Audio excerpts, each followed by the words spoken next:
Hello, my name is Mark Smith, and welcome to our series on getting started with inductive position sensors. This is video number 3 discussing how to auto-calibrate your sensor with externally collected data, creating fault indicator zones so your host processor can tell when detect when that sensor is in a fault condition, and reversing sensor slopes.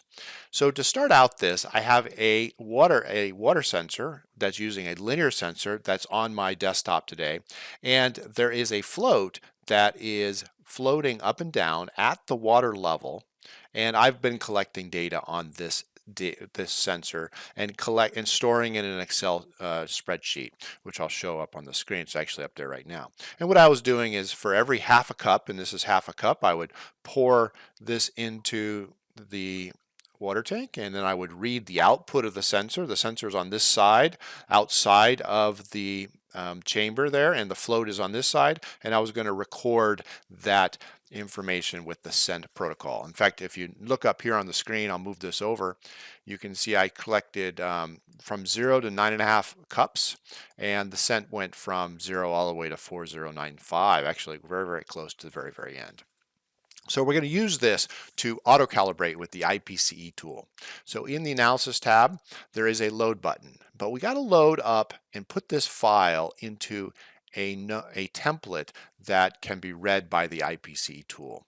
And that template is over here under the IPCE directory. If you go to Data Log Templates, you go to this new format, Bench with EEPROM, and I'm using a 3302A, and you'll see that there's a template for sent data. So let's pull that up. And okay, so I have a template there.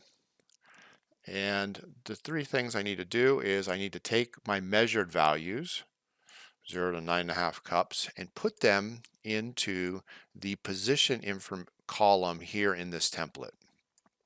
Okay, I will make this bigger so you can see that. And then also, then we take our sent data, which is shown right here, and I'm going to put that over into the sent column, which is shown right there. Okay, and then the next thing the final thing you have to do is determine the start position and end position range of your data. And since this only goes to 9.5 cups, it goes from 0 to 9.5 cups, and you're set. Each of the other templates for Analog and PWM are very similar, although they have the start position, SP and EP are defined differently, and you'll see those templates in this data log template file, which is shown there. So it can be done for any format of externally collected data that you're using.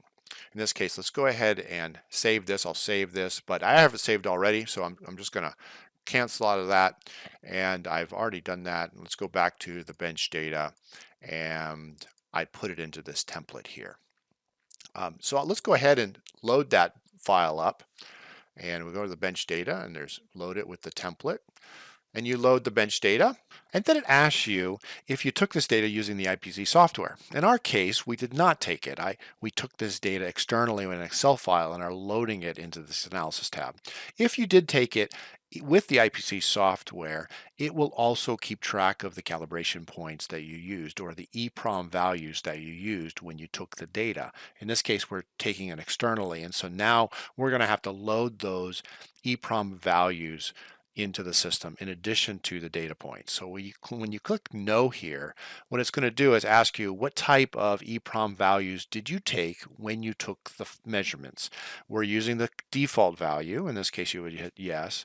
In our case, we were not. And when I took the data, I was using another set of calibration points that I had saved. And I'm going to hit no here, and I'm going to load those calibration points that I used when I measured the sensor, and I'm going to load it up there.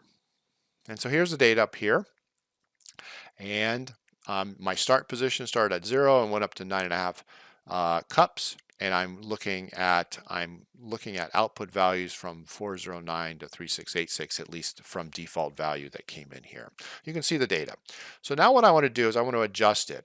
I know that this is pretty flat in this region here, and it's right around 2 cups, then it starts to go up. And so I'm going to say that I want my sensor to work and be operating at 3 cups. Below 3 cups, effectively, the sensor will detect that the tank, in this case, is very low. Okay, and so I changed that. Now the other area is up at 5, at 9.5 volts. I'm right at the peak, and I want to add a little bit of margin in here. So I'm going to put this up at 9 volts at that point, and then I'm going to calibrate this value like this. Now at 9 volts, I want the output to be 3900 at that value. And at 3 volts, at 3 cups, I want the value to be 409. Okay, so I hit the auto calibration button. After calibrating, we're going to set the H clamp and L clamp regions. H clamp means where high clamp is anything above this value gets clamped.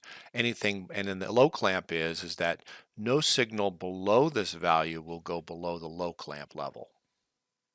And so above 900, I'm going to put a clamp region, and below and this below 409, I'm going to put another clamp region here. And so now you can see that anything below this value will be clamped. Anything above the value is clamped there. Now this sets up an opportunity to, and these are called fault indicator zones. So if the sensor goes into a fault mode, we will output either a 0 or a high value, and those then will indicate a fault. And that information, I've mentioned it in a previous video, but that information is this diagnostic flag. And right now, this sensor is set so that when a fault occurs, it would be 0. And in a future video, we'll talk about the types of faults that you can detect with our sensor. So we're ready, we're set here. It's been calibrated. You can see my LSB is 10 LSB, so quite good. And then what I'll do is I'll update the IC settings at this point. Now I don't have any programmer. Nothing's attached here. I'm just using the IPCE tool to do the calibration at this point. So you'll see a bunch of red values here. Just go ahead and save that value, and then this would be the measured value. Instead of the measured value, this would be the calibrated values. Okay. So this is the calibrated EPROMs that will optimize the accuracy of this linear sensor for using the IPCE tool and externally collected data.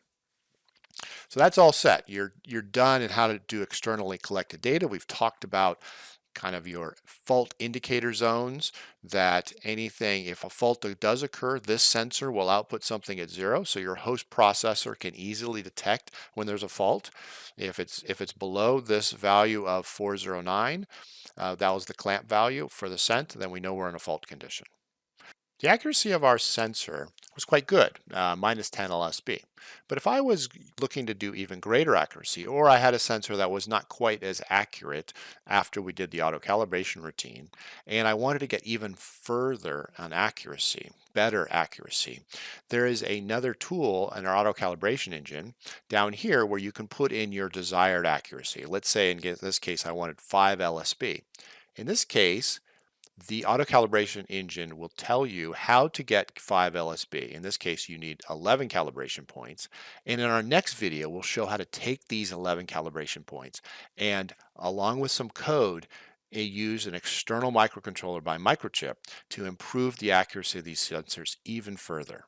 Now let me talk about another case where, let's say when you've collected data, you have a falling slope, and that can often happen.